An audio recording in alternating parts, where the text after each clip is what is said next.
Sosok Letkol Afri Budi Cahyanto, perwira TNI Angkatan Udara terkena OTT KPK diduga korupsi di Basarnas.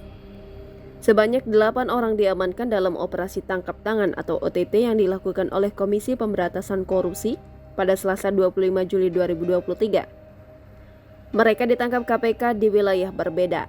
Dari 8 orang yang ditangkap itu, salah satunya adalah pejabat Badan Pencarian dan Pertolongan Nasional atau Basarnas bernama Letkol ADM Afri Budi Cahyanto.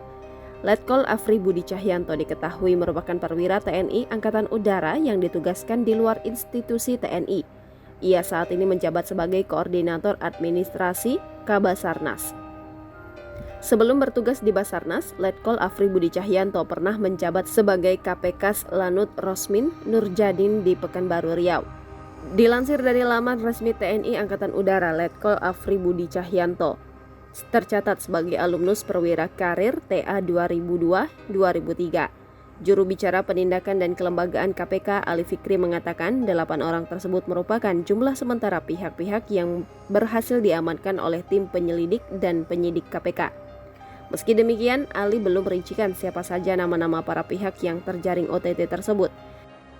Ali hanya mengatakan bahwa tim KPK mengamankan penyelenggara negara, swasta, dan pihak lainnya.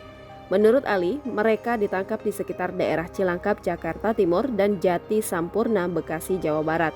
Selain menangkap 8 orang tersebut, Ali menyampaikan turut diamankan barang bukti berupa sejumlah uang dalam OTT KPK tersebut.